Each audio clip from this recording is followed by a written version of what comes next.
In the last class we were discussing the graphical method for solving game of type 2 cross n. Today I shall take a problem uh, in which the payoff matrix will be of order m cross 2. The problem is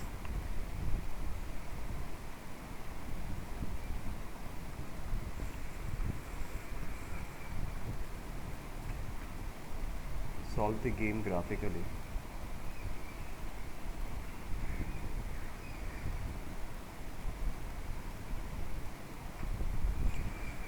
Whose payoff matrix for player A is given by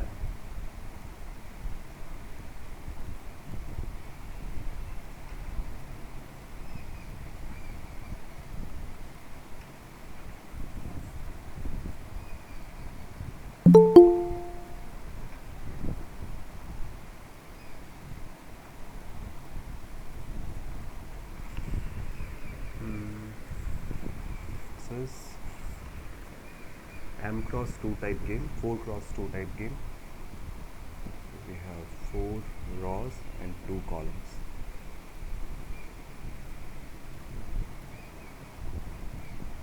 Raw player is player A with 4 alternatives or strategies 1, 2, 3 and 4. Player B has 2 strategies or alternatives 1 and 2, and the payoff values are 2, 4, 2, 3, 2, 4, sorry, 2, 3, 3, 2 and minus 2, 6. We have to reduce the size of this payoff matrix and if possible make the size 2 cross 2 और फिर उसके बाद हम arithmetic method use कर सकते हैं. तो सबसे पहले तो मैं चेक करूँगा कि सैडल पॉइंट एग्जिस्ट कर रहा है या नहीं. वो मैं यहाँ रफली कर दे रहा हूँ, आप इसको चेक करेंगे पूरा. या चलिए मैं लिख देता हूँ इसमें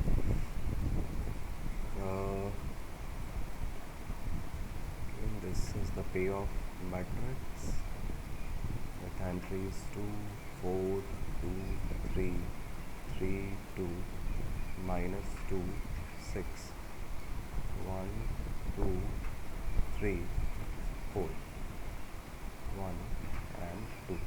This is player B, player A, raw minimum.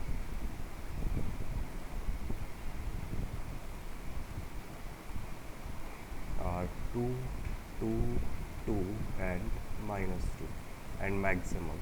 So the under bar which is equal to maximin is equal to 2. Column maximum, so it's 3 and 6, and the upper bar which is equal to minimax is equal to 3. This implies V under bar, V upper bar is not equal to V under bar, that is the game is without saddle point.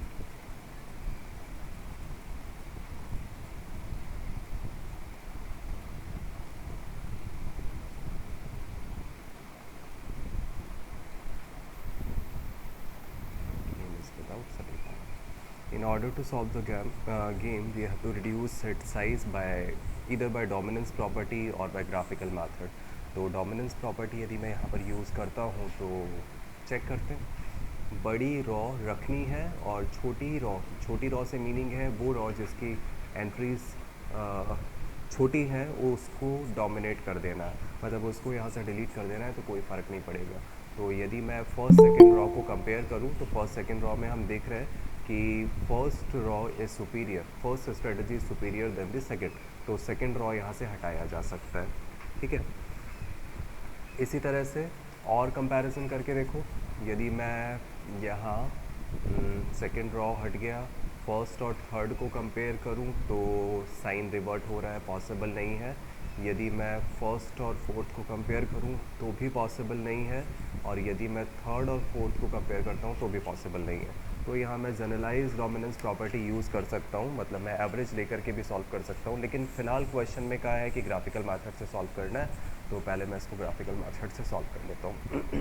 तो graphical method से solve करने के लिए हम assume कर लेते हैं कि player B, because the game is of order 4x2, player B के लिए तो ये ऑलरेडी दिया हुआ है 2 स्ट्रेटजीज़, प्लेयर ए के लिए मुझे 4 स्ट्रेटजीज़ से रिड्यूस करके 2 स्ट्रेटजीज़ लेकर के आनी है।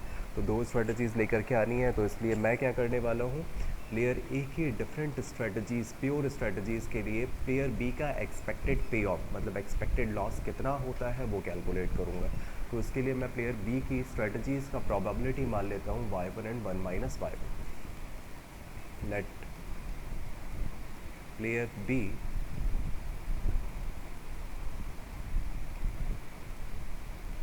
plays his or chooses his first strategy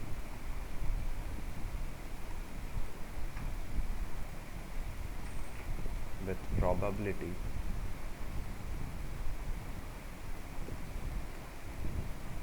y1 and second strategy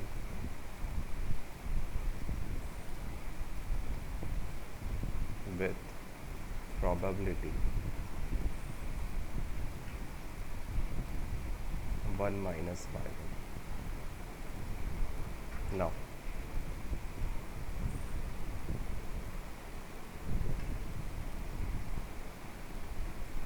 player B's expected payoff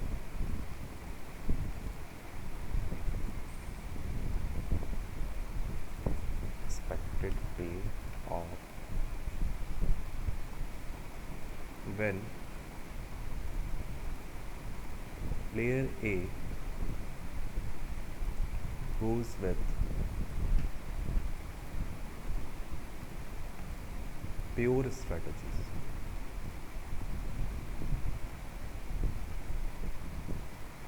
तो मुझे यहाँ पर से प्लेयर ए के लिए प्योर स्ट्रेटजी लिखना होगा।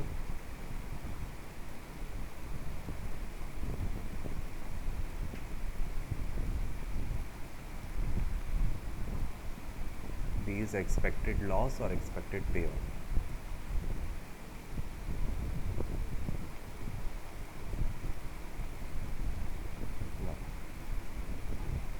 यहाँ मैं समझने के लिए लिख दे रहा हूँ y1 1 minus y1.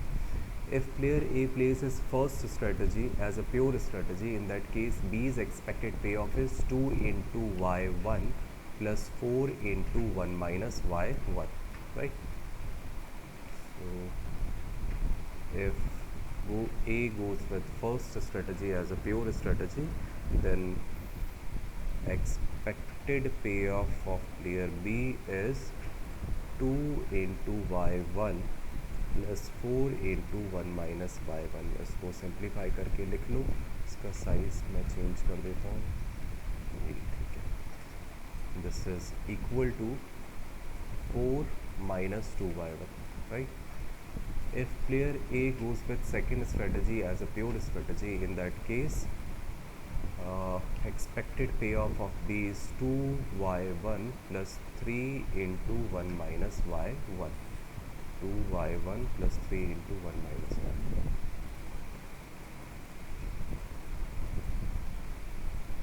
2y1 plus 3 into 1 minus y1. This is equal to 3 minus y1. Similarly, when A goes with third strategy as a pure strategy, expected payoff is 3y1 plus 2 into 1 minus y1. 3y1 is equal to 3y1 plus 2 into 1 minus y. This is equal to 2 plus y1. And for fourth strategy, expected loss of player B is minus 2y1 plus 6 1 minus y1. Minus 2y1 plus 6 1 minus y1. This is equal to 6 minus 8y1. So these are expected payoffs for player B. Now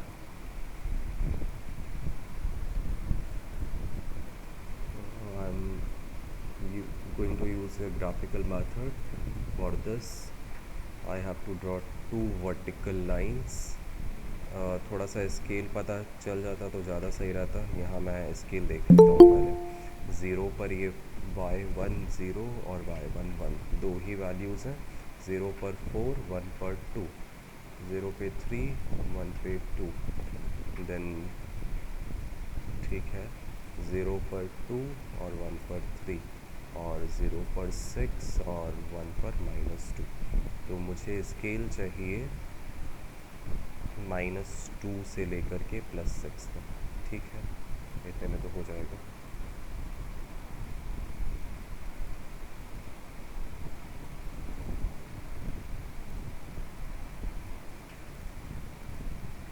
ठीक है, यहाँ -2, -1, ये 0।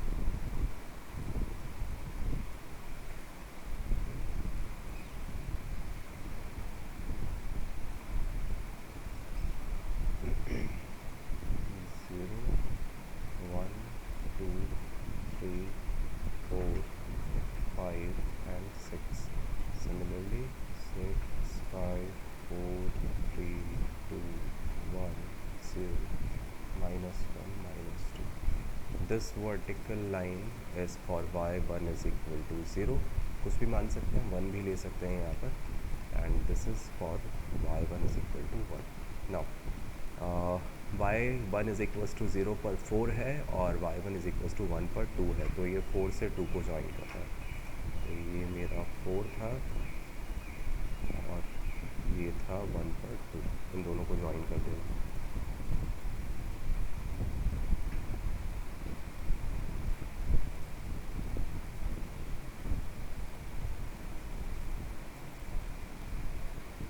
ये हो गया। Then for second strategy of player A, it's 3 and 2, 3 and 2.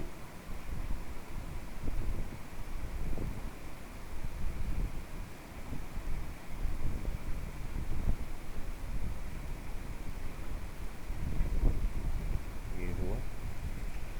For third strategy of player A, these are 2 and 3. ये 2 यहाँ पर है और 3 यहाँ पर।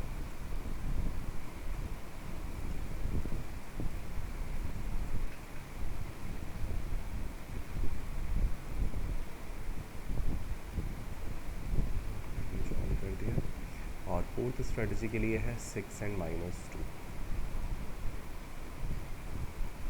6 and -2, -2।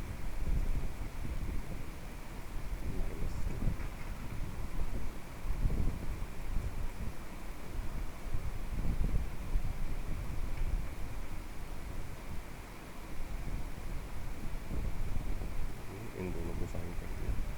अब क्योंकि हम गेम सॉल्व कर रहे हैं प्लेयर बी के लिए, क्योंकि आपने यहाँ पर एक्सपेक्टेड पे ऑफ जो कैलकुलेट किया है वो प्लेयर बी का कैलकुलेट किया है, तो प्लेयर बी का एक्सपेक्टेड पे ऑफ आप कैलकुलेट कर रहे हैं और आप क्या चाहते हैं, प्लेयर बी के मैक्सिमम गेन को मिनिमाइज करना, क्योंकि बी के लिए जो स्ट्रेटजी होती है वो या क्राइटेरिया होता है वो होता है mini max, means minimize the maximum loss. तो सबसे पहले यहाँ पर मैक्सिमम लॉस देखते हैं। तो मैक्सिमम लॉस कौन सा है, upper region of the graph, ये वाला।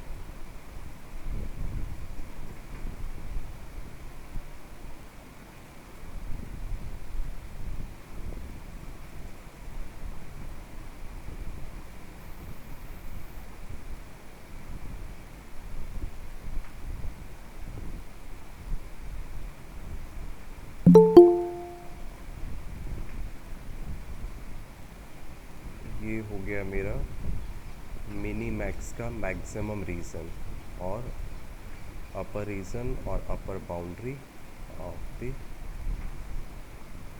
Reason for player B.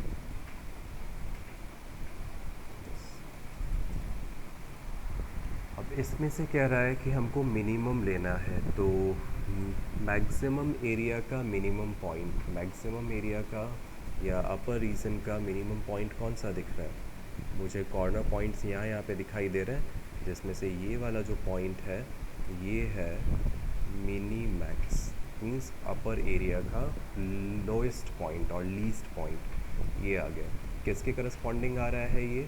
एक तो मैं यहाँ पर नंबरिंग कर देता तो ज़्यादा सही रहता। पहले सबसे पहले 4 2 था मेरा 1 के करस्पॉन्डिंग, तो ये वाला जो लाइन ड्रॉ हुआ है ये 1 के करस्पॉन्डिंग है। ये 3 2 वाला जो लाइन ड्रॉ हुआ है ये सेकंड के करस्पॉन्डिंग है। देन ये 2 3 वाला जो लाइन ड्रॉ हुआ है ये थर्ड के करस्पॉन्डिंग है।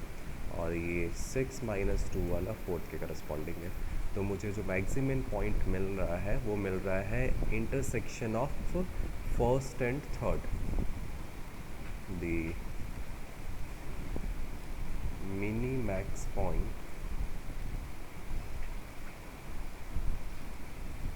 is obtained by the intersection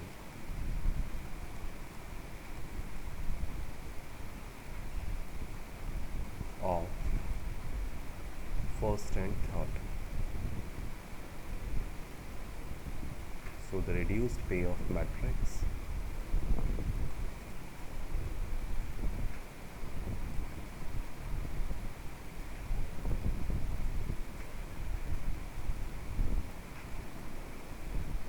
is 2 × 2 में reduce हो गया। प्लेयर बी का तो ऑलरेडी 2 स्ट्रेटजीज थी, वो 2 स्ट्रेटजी फर्स्ट और सेकंड है। और ए के लिए कौन सी स्ट्रेटजी लेनी है? फर्स्ट और third, because the Minimax point is obtained from the intersection of first and third. तो इसकी 2 स्ट्रेटजीज फर्स्ट और थर्ड लेनी है। फर्स्ट के लिए मेरे पास वैल्यू थी, चेक कर लेते हैं, 2 4, और थर्ड के लिए था 3 2 2 4 3 2 4 3 ये आ गया रिड्यूस्ड के। अब मुझे इसको अर्थमेटिक मैथड या जिस भी मैथड से सॉल्व करना है मैं सॉल्व कर सकता हूँ, तो मैं इसे अर्थमेटिक मैथड से ही सॉल्व कर लेता हूँ।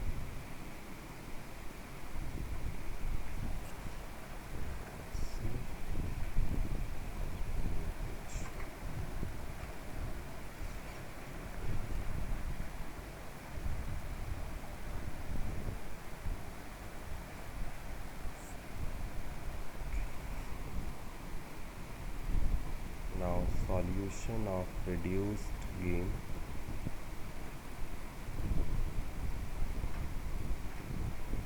by arithmetic method.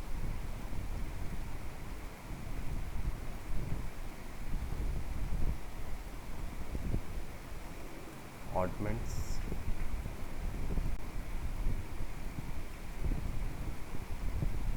raw oddments 1 2, column oddments 2 1, strategy or probability 1/3 2/3, and here 2/3 1/3, right? This implies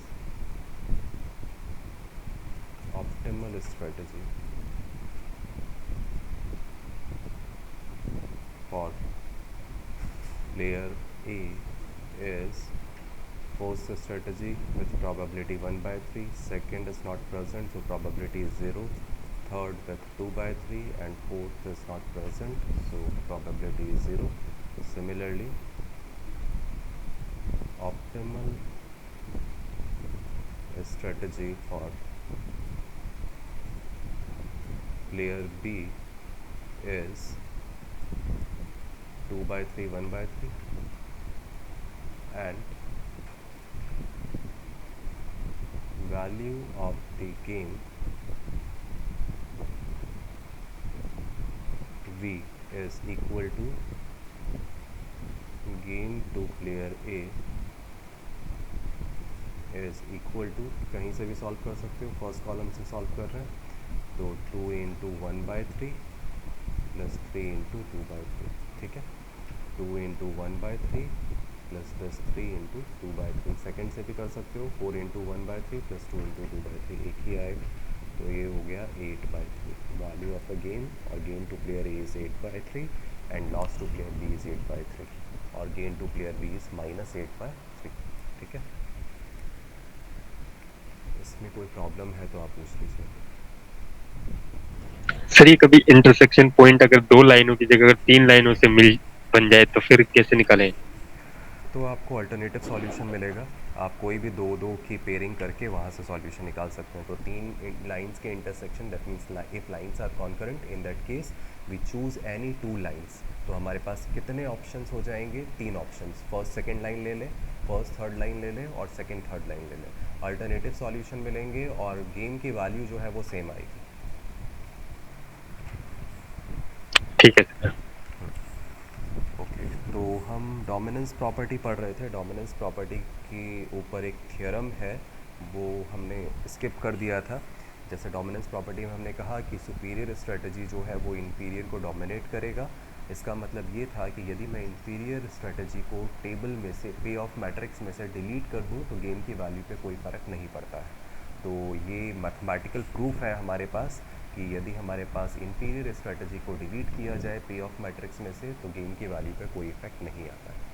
तो हम इसको प्रूफ करेंगे आज। देखो,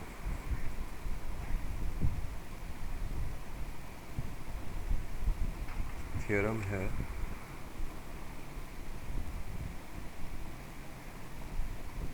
डोमिनेंस प्रॉपर्टी के लिए। Let A is equal to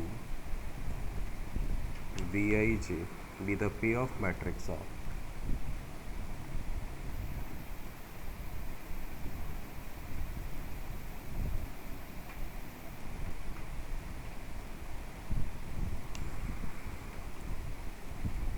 an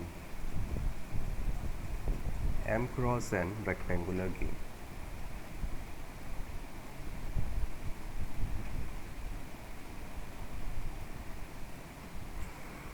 If the ith row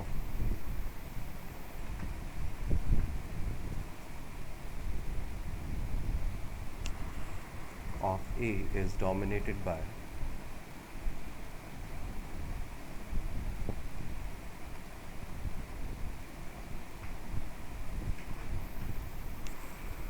the rth row of A,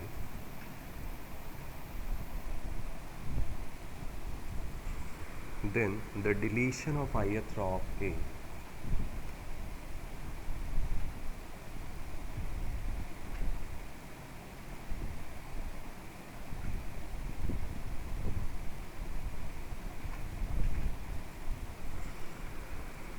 does not change the set of optimal strategies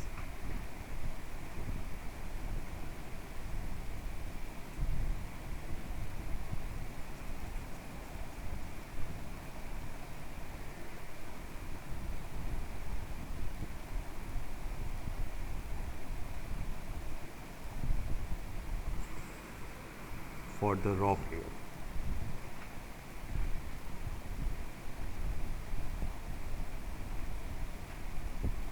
Similar argument can be given for column player. Column player में यदि ith column है वो dominate हो रहा है rth column से, तो ith column के डोमिनेशन से या डिलीशन से प्लेयर बी के लिए गेम की वैल्यू पे कोई इफेक्ट नहीं आएगा, या हम कहें कि प्लेयर बी की जो ऑप्टिमल स्ट्रेटजीज़ है उस पर कोई फ़र्क नहीं पड़ेगा। तो जो स्टेटमेंट है वो मैं पूरा नहीं लिख रहा हूँ, मैं केवल ये पार्ट समझा दे रहा हूँ। आप बाकी बचा हुआ अपने आप कर सकते हैं और आपको बुक में भी मिल जाएगा। तो because it is given that ith row of A is dominated by rth row of A. So the entries in ith row are less than equal to corresponding entries of rth row. So Vij is less than equal to Vrj for all j is equal to 1, 2, 3 up to n, because there are n columns in the payoff matrix, with the condition that with Vij is less than Vrj for at least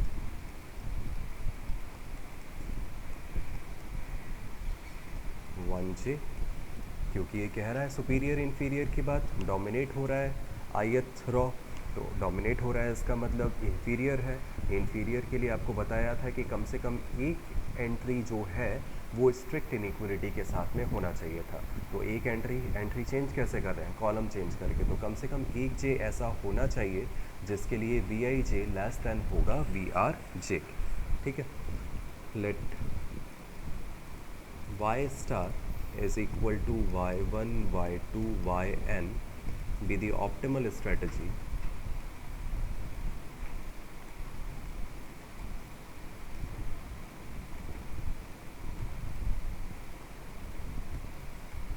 for player B, then this summation vij yj optimal है, तो मुझे यहाँ star use कर लेना चाहिए ताकि मैं इसको डिस्क्रिमिनेट कर पाऊँ। j is equal to 1 to n, this is less than equal to, we have only less than, summation j is equal to 1 to n vrj yj star। ठीक है, स्ट्रिक्ट इनइक्वलिटी कैसे आ गई? स्ट्रिक्ट इनइक्वलिटी इस तरीके से I, मान लीजिए particular J is equal to S के लिए ये ट्रू है, तो V I one is less than equal to V R one, V I two less than equal to V R two, and strict inequality is for J is equal to S, so V I S is less than V R S, और इसके आगे वाले के लिए फिर less than equal to आ रहा है। तो मैं यदि इसको y1 स्टार से मल्टीप्लाई कर दूं, इसको y2 स्टार से मल्टीप्लाई कर दूं और सबको ऐड करूं, तो लास्ट में मुझे जो सिंबल है बीच में वो इनइक्वलिटी का कैसा मिलेगा? Less than, strict inequality, because this term is less than equal to this term is less than equal to this, but here this term V I S multiplied by Y S star is strictly less than V R S multiplied by V Y S star. तो जब आप add कर रहे हो less than equal to less than equal to less than equal to और उसमें से एक लेस दैन आ गया, तो उस केस में समेशन जो है या सम जो है वो लेस दैन होता है। तो यहाँ पर ये सिंबल जो है वो लेस दैन का आ रहा है। ठीक है, अब मैं इसी को एक्सपेक्टेशन की टर्म्स में लिखूँ, नोटेशन है ये अलग अलग तरीके से। ये कैसे होगा सर, कैसे बताया आपने, कुछ समझ नहीं है। 2 less than equal to 2, 3 less than equal to 3, 1 less than 4, ऐसा है। ऐड करेंगे क्या आएगा? किसे ऐड करेंगे? इन सबको ऐड करो। अच्छा इन सबको 6 क्या आया? आ गया? हाँ 9।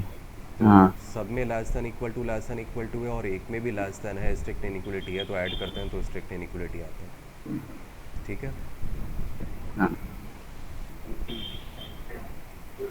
यदि मैं एक्सपेक्टेशन की टर्म्स में इसको लिखूं तो ये एक्सपेक्टेशन है ith रॉ का with optimal strategy of player B as y star और ith रॉ, और इधर वाला एक्सपेक्टेशन है rth रॉ का, तो er with optimal strategy of player B as y star। ठीक है, now if V is value of the game, then this V must be greater than equal to expectation of ER y star, this is greater than expectation of EI y star, ऐसा लिख सकते हैं। ऐसा कैसे लिखा? इसको ऐसे समझें, ये प्लेयर A और प्लेयर B है, यहाँ आपने क्या किया है, इसको प्रोबेबिलिटी y1 y2 yn से मल्टीप्लाई करके इन वैल्यूज़ को यहाँ पर लिख दिया। This is expectation of first row when B goes with optimal strategy. Similarly यहाँ कुछ एंट्रीज होगी, तो जब मैं मल्टीप्लाई करके ऐड करूँगा एक्सपेक्टेशन ऑफ सेकेंड रॉ आ जाएगा with optimal strategy of player B, और इसी तरीके से expectation of mth strategy of player A और mth row with optimal strategy of player B, ऐसा लिख सकते हैं। और जब आप प्लेयर ए के लिए वैल्यू चूज़ करते हो तो वैल्यू कैसे चूज़ करते हो? ये तो एक्सपेक्टेशन आ गया, इसमें से मुझे क्या लेना है? मैक्सिमम, इन सब में से। तो इन सब में से जो भी मैक्सिमम आया उसको मैंने v से डिनोट किया है, तो ऑब्वियस है कि ये v इसके बराबर या इससे बड़ा हो सकता है, ठीक है। और क्योंकि इन दोनों के बीच में लेस देन का साइन है तो v is greater than expectation of E I Y star हो गया। ये क्लियर है? सर ठीक है। तो अब मुझे ये शो करना है कि ith रॉ जो है उसके करस्पॉन्डिंग जो प्रोबेबिलिटी है वो ज़ीरो होना चाहिए, क्योंकि यही हमें प्रूव करना था। ऑप्टिमल स्ट्रेटजी हमें क्या दिखाना था? Deletion of ith raw will not affect the optimal strategy of player A. ith raw को डिलीट करें तो उसकी वजह से प्लेयर ए की ऑप्टिमल स्ट्रेटजी पे कोई फ़र्क नहीं पड़ेगा। तो मैं मान लेता हूँ कि ith स्ट्रेटजी की करस्पॉन्डिंग जो प्रोबेबिलिटी है वो xi स्टार है ऑप्टिमल स्ट्रेटजी के केस में, ठीक है। अब मुझे ये दिखाना है कि xi स्टार की वैल्यू ज़ीरो होनी चाहिए। तो ज़ीरो होनी चाहिए, इसका मतलब हमने उसको यूज़ ही नहीं किया तो वो डिलीट हो गया। तो हम कॉन्ट्राडिक्शन से प्रूव करेंगे, मान लेते हैं कि xi स्टार की वैल्यू जो है वो greater than zero. So now let x star is equal to x1 star, x2 star, and because player A has m strategies, so the last element is xm star, be the optimal strategy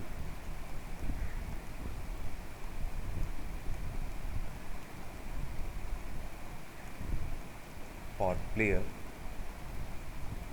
A, right?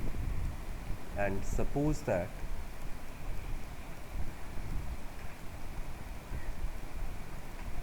xi star is greater than zero. हमको prove करना था xi star zero होना चाहिए, इसका मतलब ith strategy को हम use ही नहीं कर रहे हैं, लेकिन हमने मान लिया कॉन्ट्राडिक्शन से प्रूव करने के लिए कि xi स्टार की वैल्यू कैसी है? Greater than zero.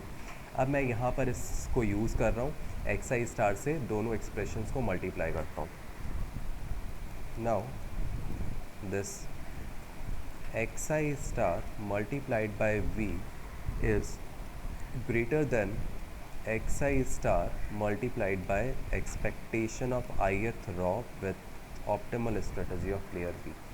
ये और ये इसके बीच में स्ट्रिक्ट इनइक्वलिटी थी, मैंने इन दोनों साइड को xi स्टार से मल्टीप्लाई किया, यहाँ मल्टीप्लाई किया है और यहाँ मल्टीप्लाई किया है, तो मेरे पास ये रिलेशन आ गया, ठीक है। अब गेम की वैल्यू कैसे निकालते थे? तो यदि आपको याद हो, एक्सपेक्टेशन की टर्म्स में हम लिखते थे V I J X I Y J summation I is equal to 1 to m, J is equal to 1 to n, ठीक है। ऐसा लिखें। इंडेक्सिंग पहले किस पे है? आई पर, तो मैं आई वाली टर्म को बाहर निकाल दूँ यदि, तो ये बच गया, और ये जो बचा है इसे हम क्या लिख सकते हैं? Expected value of ith row with this strategy of player B. तो ये जब मैं समेशन की फॉर्म में लिखूंगा तो ये आ जाएगा summation I is equal to 1 to m expectation of ith row multiplied by the corresponding probability, ऐसा लिख सकते हैं, ठीक है। तो अब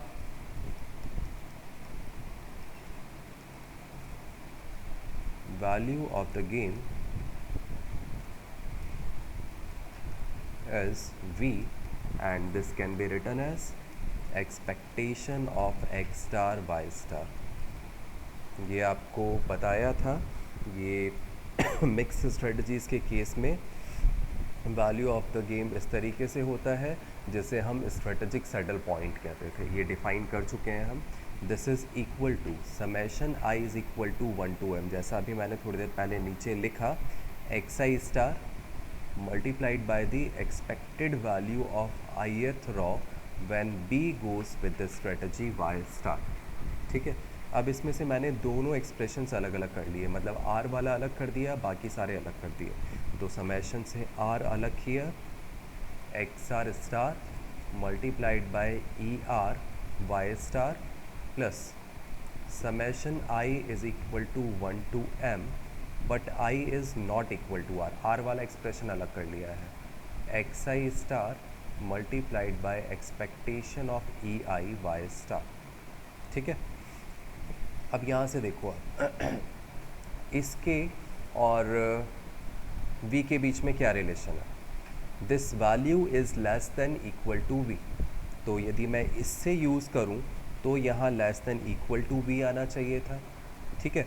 और यदि मैं यहाँ से यूज़ करूँ multiplied by X R star, और यदि मैं यहाँ से यूज़ करूँ तो यहाँ से स्ट्रिक्ट इनइक्वलिटी है।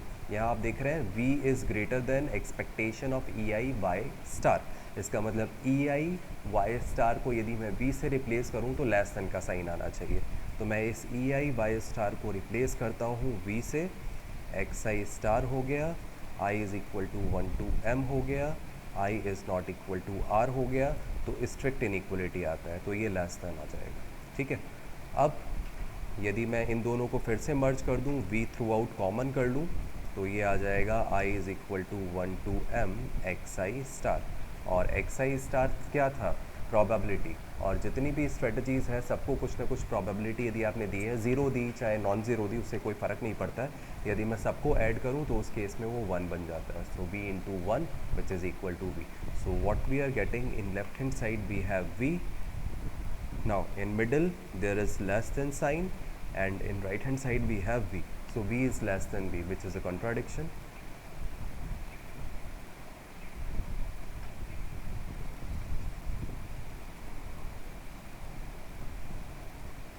Thus this xi star must be 0, ये 0 होना चाहिए, and hence we theorem.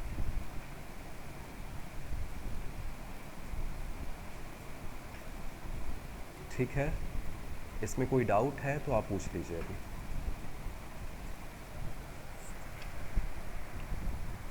Sir एक बार ये यहाँ से बता दो, the value of game is v equals to.